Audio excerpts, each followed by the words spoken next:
Hi y'all and welcome back to CISO Art. I just finished this painting in acrylics.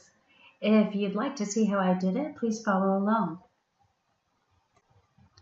This is my reference photo. I took out the cars, obviously, changed the sidewalk, and put a blue potting barn in the background.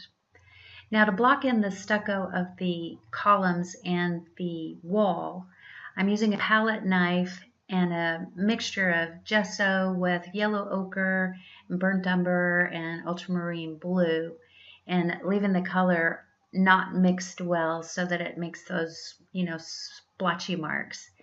And the reason I used that palette knife was to give plenty of underlying texture. And then we'll go back over it with some washes. I laid in just a dark mix in the background where the trees are, and this gravel area in front of the wall is a gray mixture of burnt umber and ultramarine blue and white, and I'm leaving it more on the bluish side to show that it's, a little bit cooler. The sun is not as bright on that. And I wanted to show the difference between that and the warm color in the stucco. So now I'm using a very large brush with a mixture of sap green and purple and burnt umber to make it nice and dark for putting in the dark areas of the trees and the foliage in the background.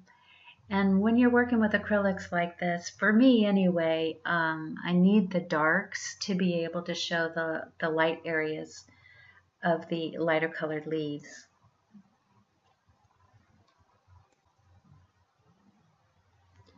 For me, it seems as if I get my best results on large mass of foliage like what's in this painting by varying my colors. So I'm using sap green primarily, but I'm also adding magenta and burnt sienna and purples and burnt umber from time to time, just to vary the tones a little bit so that it looks more natural, I think. Also, this brush is an Artist Loft, I don't know what it's called, but it's like a chip brush. The bristles are very uneven and kind of raggedy on the end. And when you vary the pressure that you use to apply the paint to the canvas, it makes a really good mottled effect, which makes you think of leaves. Now, I'll be honest with you, when I looked at my reference photo, I thought that I would not include that beige building in the background, and also I wasn't going to paint the cars in. And I was just going to leave it foliage. I wasn't going to put a building at all. And then I said, well, it might be a little too monochromatic. It was basically, I don't know, like a sepia tone picture or something. It was just brown and greenish brown and browny brown and beigey brown with some red flowers in it. And I wasn't sure that that would be a strong enough pop of color, because I really do like a lot of color in my paintings. So I thought, well, I'll just paint in these little sky holes in the foliage of the trees. And I just thought that it was a really nice splash of color to put in there. And so I thought, well, let me put the building back in, but I'm going to do it in blue, not beige. Just to, like I said, to get away from that monochromatic feel that I was starting to develop. So I just used some cerulean blue and a little bit of white and put in those sky holes and just started to get the idea of how the blue would look in the composition. So now I'm going back with a lighter version of my sap green by mixing it with some cadmium yellow and starting to indicate the lighter areas in the foliage in the background.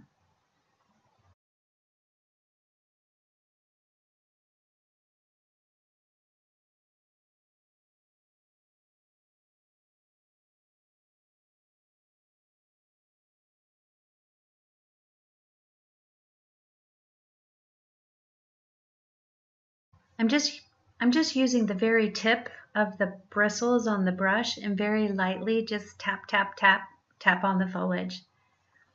And be judicious in your use of it. You don't want to cover up all of the dark that you put on. That would defeat the purpose. You need that dark to make these lighter colors pop, but they're going to be in clusters. Don't just put them everywhere. And if you're using one of those deep gallery wrapped canvases like I am here, don't forget to paint the sides.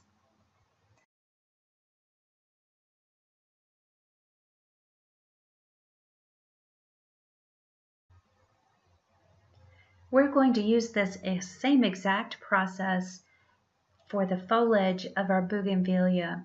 We're going to do a dark base color, and then that way our red and pink flowers and our leaves will show up better in the lighter colors. Now I'm adding some shadow color to the ledge on the top part of this column by mixing burnt umber and dioxazine purple with just a little bit of white and a little bit of yellow ochre just to lighten it up a little bit.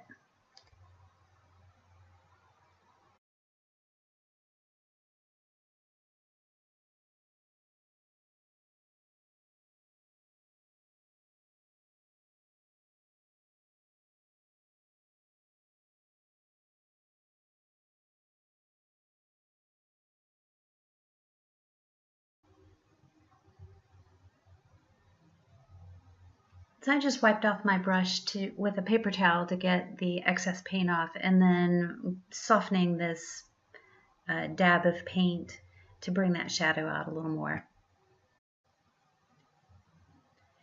Now I'm adding in the walk that's going between the two columns, and I'm basically using yellow ochre with quite a bit more of the burnt sienna.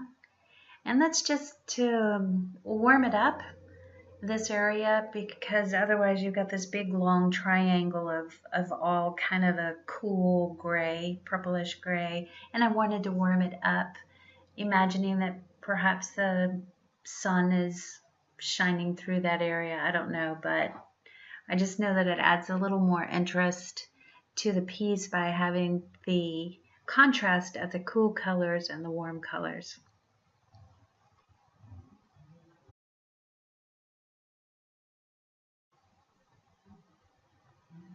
If you go out of the lines a little beyond what you intended to and your paint is still wet, it's very easy to correct that.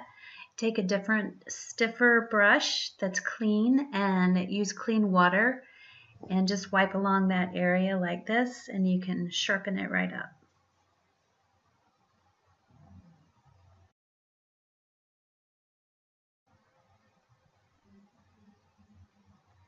Now I'm speeding up this part for you because it's kind of boring, but I still wanted you to see the process.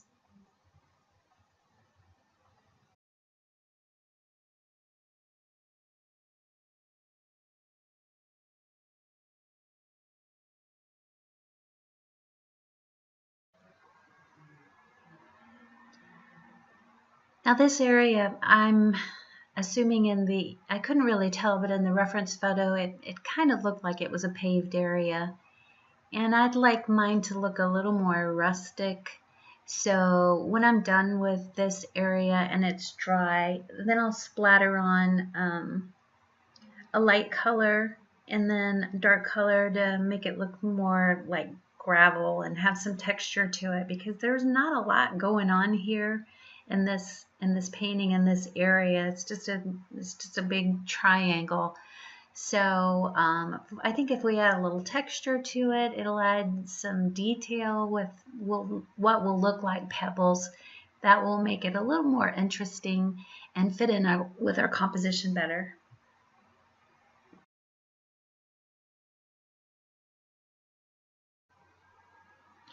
So I'm using my palette knife with that mixture of cerulean blue and white, and it's just a dark blue and brown mixture to indicate a door or a window or whatever this is. Since it's made up, you can do whatever you want, right?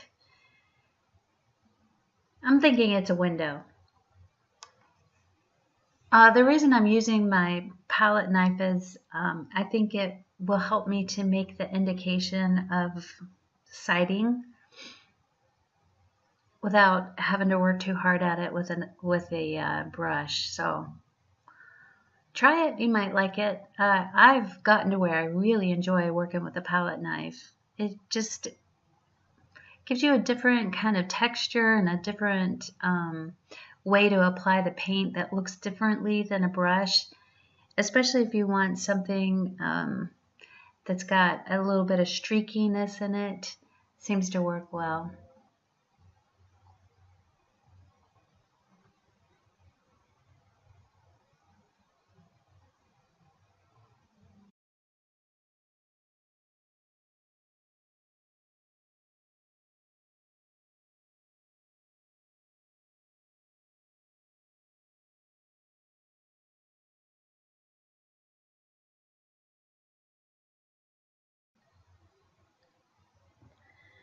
This little potting barn back here is really almost impressionistic, but I think it works in this situation because it doesn't have too much excruciating detail. That way it stays in the background. It's almost as if your eye says, "Oh, that's blurry, that's far away and not as important." It's just a backdrop.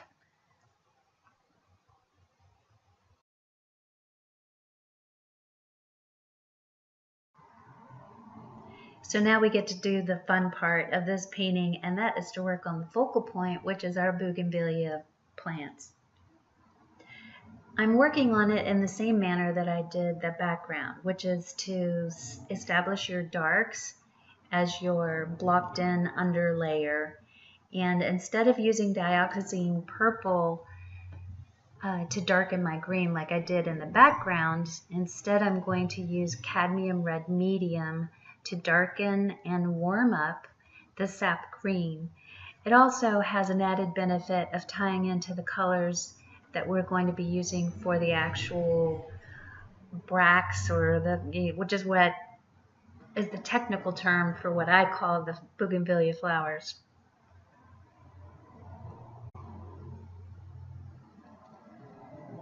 The stems of these plants are actually pretty stiff and woody, and they have thorns on them. So I'm using my liner brush with some light gray, light brown to indicate some of those little twigs and thorns and so forth. And for your liner brush, in case you haven't worked with a liner brush, to make those fine, thin lines, your paint should be very thinned down with plenty of water. An ink-like consistency.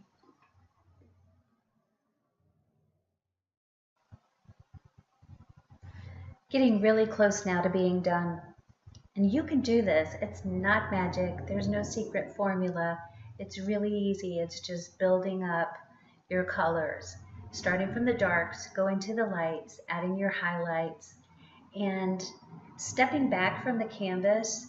Hold your brush far out, extend your arm at least sometimes so that you're a step or two back from the canvas while you're painting, so that you can make sure that the clumps and clusters of flower petals that you're doing look right.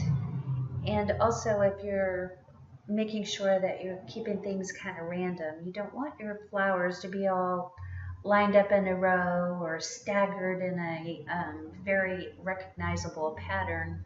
You want them to be random.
I'm always trying to keep in mind about composition and shapes and colors, cool and warm, but I'm also thinking about contrast.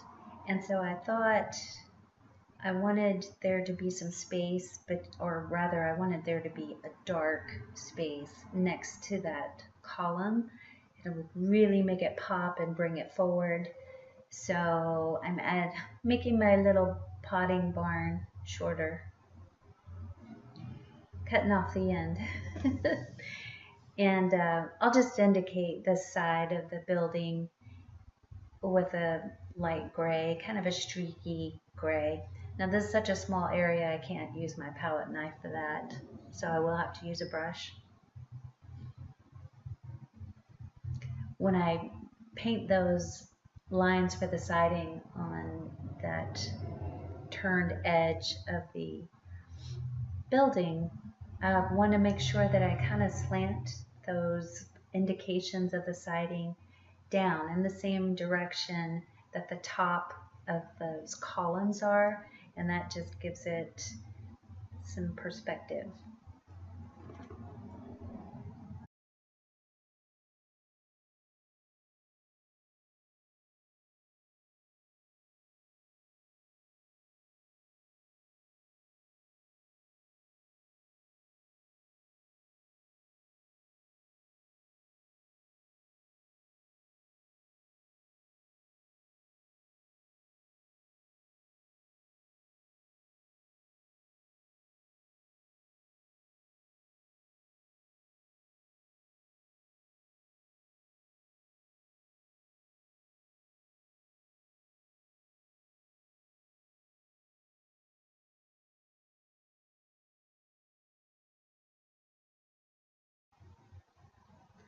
Another tip to ensure that you vary your brush strokes for these flowers is to twist your brush. Notice how I'm doing that with my thumb. It just rolls the paintbrush so it changes the angle of the bristles.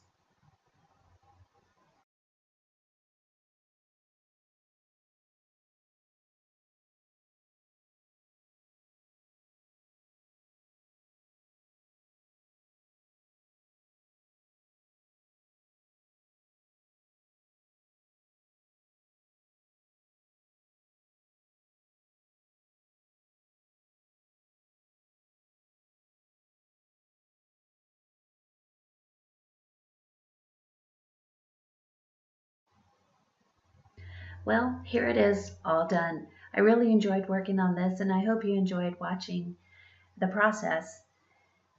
It probably took about 14 hours for me to paint this, and here it is in a 20-minute video. So just showed you bits and pieces. If you have a request for something in particular you'd like me to show you, please leave me a comment. Also, I'd be so honored if you'd hit the like or subscribe button and share this video with your friends who might be interested in painting something like this. If you click on the bell icon on your screen, you'll be notified when I post another video. Thanks again. Thanks so much for watching, and we'll see you next time. Bye.